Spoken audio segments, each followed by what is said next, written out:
The tale unfolded within the dim confines of an underground drainage system in a nondescript town. Okamiru Naaki, an unassuming exterminator, found himself in the midst of peculiar demon beasts known as Mazmaskal in this unfamiliar realm. Rather than viewing them as menacing entities, Kamiru regarded these creatures as nothing more than ordinary rats, deeming it more prudent to collect their tails as proof for the guild.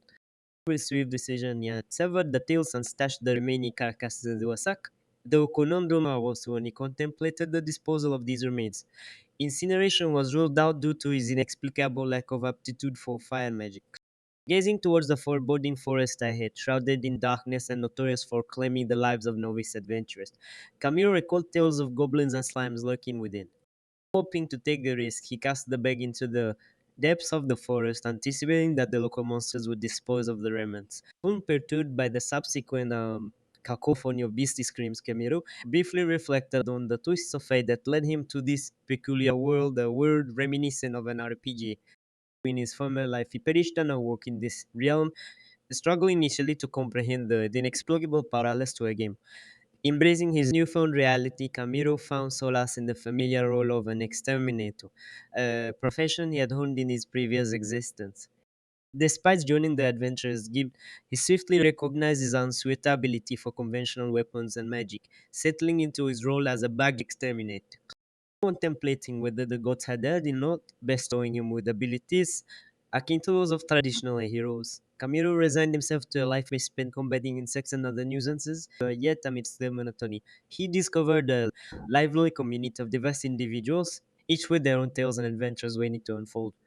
Reverting to the day before, in the bustling town where Camilo resided, he frequented the abode of an elder elf named Camila. Operating a drugstore filled with an array of books and medicines, Camila appreciated Camilo's diligent pest control efforts. Grateful for her commendation, Camilo not only exterminated pests but also took it upon himself to clean it, injecting vibrancy into her establishment.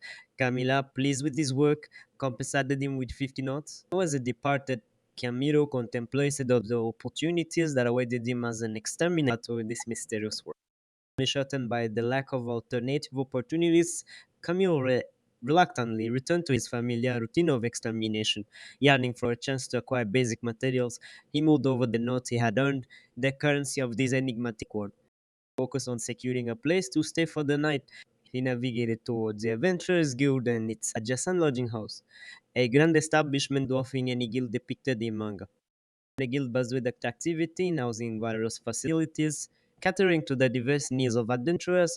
Eager to make use of his recent earnings, Camille approached the receptionist, Irene, with the complete request for cleaning Camilla's house. Irene acknowledged his diligence, expressing appreciation for his consistent effort. With the modest sum he received, Camilo sought refuge for the night in the lodging house. Once they perused the guild's request board for potential tasks, the disheartening realization dawned upon me. The majority of requests involve monster elimination or assistance in magical experiments, domains far beyond his current capabilities. Determined to find a suitable task, Camille deliberated on his financial predicament, weighing the expenditure of 20 notes for accommodation against his remaining 30 notes. In the midst of his considerations, the conversations of other adventurers caught his attention. Some boldly voiced their reluctance to accept a sewer-related request, dismissing it as unfit for their skills. Even the receptionist sighed in response, revealing that the request had been neglected for a considerable duration. The adventurers opted for a more manageable task, eliminating slimes, departing the guild with their chosen assignment. Romero said the opportunity and inquired about the neglected sewer quest. Irene, recognizing him as Camilo Naaki, divulged that the governor's office sought the extermination of multiplying Mazmascal infesting the sewers. Despite the meager reward of 5 knots per head, Mazmascal proved challenging due to the swift agility. The catch was the prohibition of magic usage within the sewers, adding an extra layer of difficulty to the task. Soon, the third Camilo drew a connection between Mazmascal and regular Hats, realizing he was essentially a date asset mission. Expressing his willingness to undertake the mission, Irene, surprised by his resolve, sought confirmation did a salute. Then his decision reassured the prompting Irene to express gratitude for his willingness to tackle the challenge. With a wish of good luck, Camilo embarked on the extermination mission, reflecting on the personal moment with a sense of accomplishment after successfully eradicating the troublesome mascot. Buoyed by his success in exterminating the rats and the promise of substantial, not Camille's determination, sorry, with the prospect of realizing his dream of securing his own place on the horizon, he channeled his newfound motivation into mass producing the potent red poison he has ingeniously concocted. Eager to expand his inventory of poisonous plants, Camilo visited Camilla's drugstore. However, the initial cost of 100 notes for the plants prohibitive. Undeterred, Camilo haggled for a discount, showcasing the negotiating skills he had honed over time. Beginning his proposal, offered the compromise Setami agreed to occasionally clean the establishment. She would sell him the needed plants for a more affordable 10 notes. Overwhelmed with gratitude, Camilo, in his enthusiasm, inadvertently held Tamila's hands, causing her to blush and shyly withdraw from the unexpected gesture. Biro, now I'm with the ingredients, proceeded to the market, supplementing his arsenal with essential items like wet flour and honey. Along the way, he stumbled upon a shop selling monster meat. Seizing the opportunity, he approached the shop owner and inquiring about acquiring spoiled monster blood and fats, materials that emitted the pungent odor. Unfazed by the unpleasant smell, Camille deemed it suitable for his task. Returning to the guild, Camille found himself met with revulsion from the patrons due to the foods and emitting from the monster blood and fats. Unperturbed, he insisted on carrying out his work within the guild, justifying it as a fantasy world where trivial matters should not be taken seriously. Exasperated, Irene, the receptionist, instructed him to relocate to the backside of the guild to minimize the impact of the smell on the establishment. Undeterred by the inconvenience, Camille set up his workspace. He diligently mixed the poisonous plants into a dough of wheat and honey, deftly chopping and kneading them. Transforming the concoction into Dumbo-like chunks, he then coated them in the repulsive yet effective mixture of monster blood and fat. For Camiro's satisfaction, the final product emitted a surprisingly pleasant aroma, the stark contrast to the noxious fumes that had driven others away. Oblivious to the repulsion of his fellow guild members, Camilo marveled at the success of his homemade red poison. Shiro's unique blend of red poison was finally complete, and it turned out just as he had envisioned. Despite its deceptively appetizing appearance, he was well aware that anyone consuming it meet a fatal end. To prevent an unintended mishap, Zero Wesley marked the poison with a distinct stolen crossbones. Now, the execution stage of his plan, Zero ventured into the sewer, studying the map meticulously. He strategized where to strategically place his lethal bait. Following his carefully devised plan, he scattered the poison bait across the air. Once his task was accomplished, Tiro found a random spot to rest, having spent all his money on crafting the lethal concoction. Sleeping outdoors for the night, he awoke the next morning and hastily headed to work. On reaching his destination, Ciro was greeted with a shocking sight. Countless life flares strewn across the area, a testament to the efficacy of his poison. Filled with satisfaction, he commenced the tedious process of cleaning up the vermin. Recurrently collecting the deceased abundance, he diligently removed their tails and disposed of them in the nearby forest. Returning to the god to claim his reward, Ciro received a bag filled with numerous notes as payment.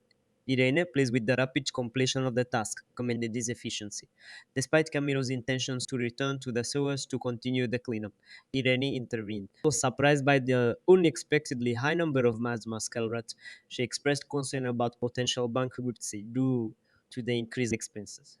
When inquired about the quantity of rats he had dispatched so far, and Ciro casually responded that he lost count after surpassing 1,000.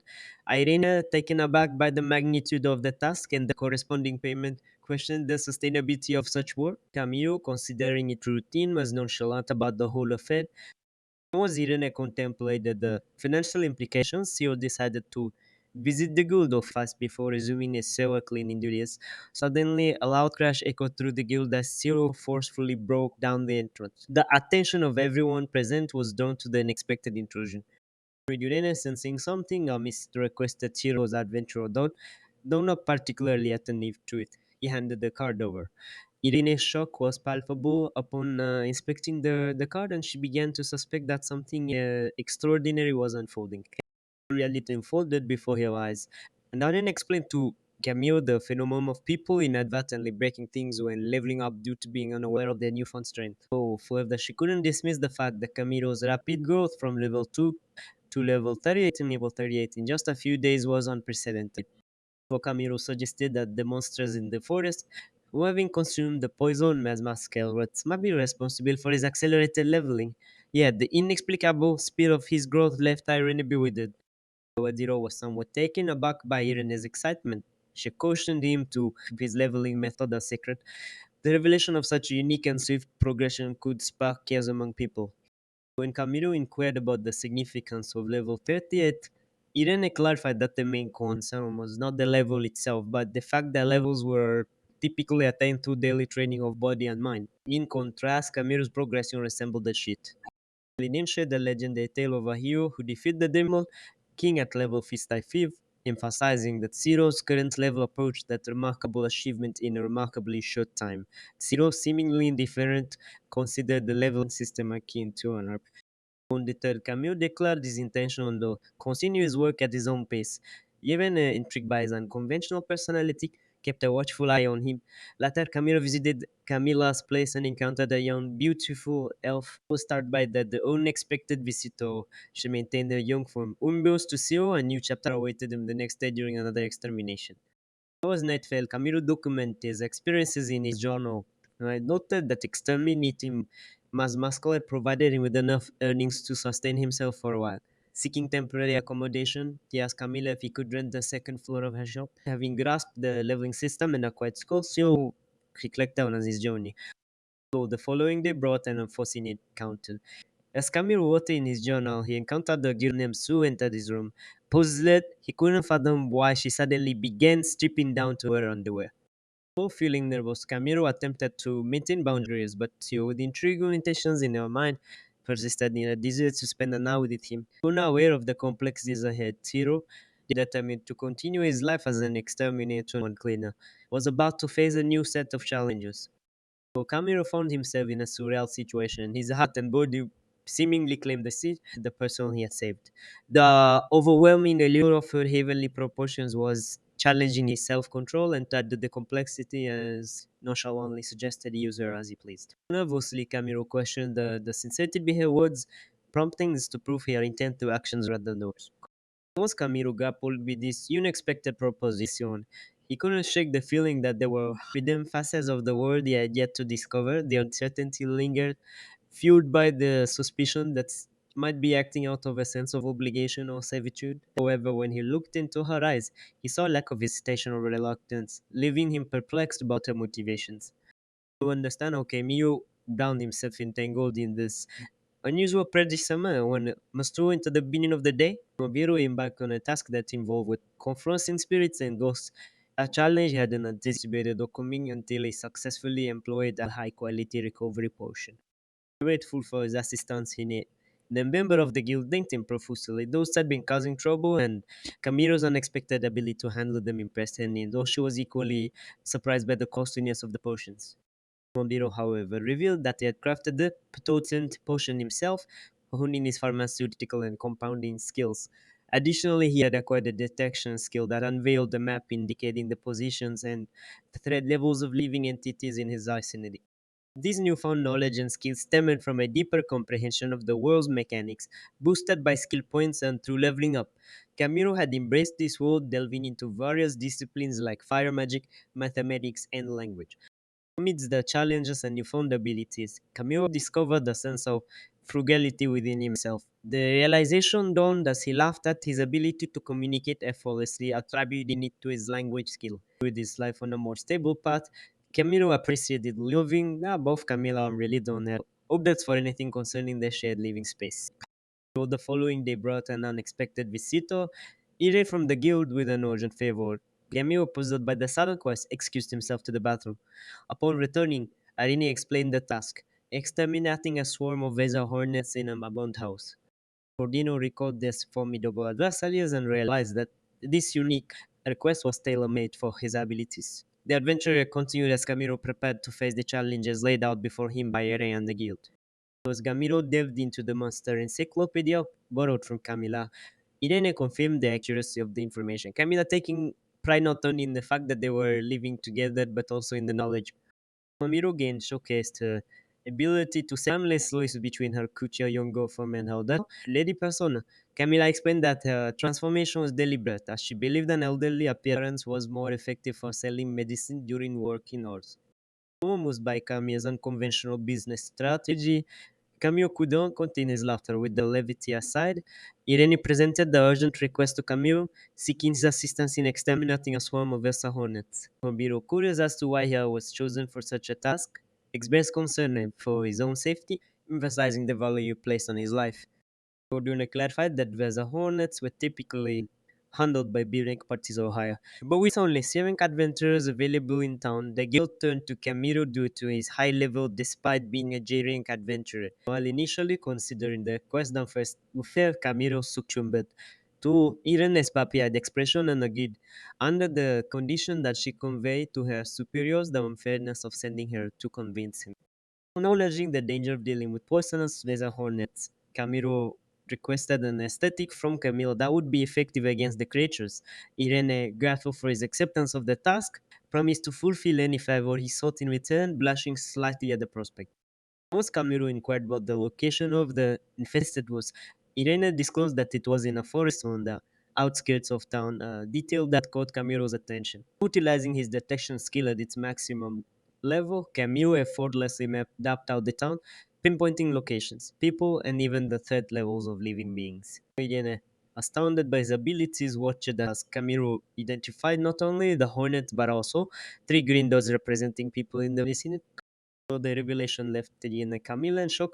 Realizing that Camille possessed skills beyond their expectations, Camilo, nonchalant about his newfound abilities, casually mentioned the detection skill also allowed him to see the ruins. The unexpected turn of events set the stage for Camilo's upcoming task, combining his unique skills with Irene's request for a daunting extermination mission. From within the confines of the dwelling, he asserted that the essence of the matter lay solely in the arrangement of entities and numerical designation. In response, Camilla vociferously declared that even after an existence spanning out centuries, her prowess did not ascend to such lofty heights. His revelation portrayed as a reclusive scholar, her skills stagnating without progression. As Tamil said, Camilo reached the designated destination harboring the formidable Vesa hornets. The sheer magnitude of the nest, rivaling a 3-story edifice, caught him off, contemplating the impending encounter, or speculated that the hornets themselves must be of substantial proportions, akin to large enemies. Drawing near the colossal nest, Camilo scrutinized the surroundings on his map, a canvas adorned with the white light blips denoting hornets and green dots representing fellow humans. Pondering the potential insight these individuals might possess, he opted to approach from the rear of the structure. Methodically surveying the vicinity, he stumbled upon a basement. Gazing up the stairs, a sinister darkness awaited within the building. Upon ascending, he encountered a reclined figure with a knife seemingly at his, assuming this to be an ally. He inquired about the shift change. However, to his surprise, the man, upon glimpsing Camilo's visage, vehemently denied any association and lunged forward with his knife. While attempting verbal dissuasion, Camille found himself on the receiving end of an assault, yet to his astonishment, the blade shattered upon contact.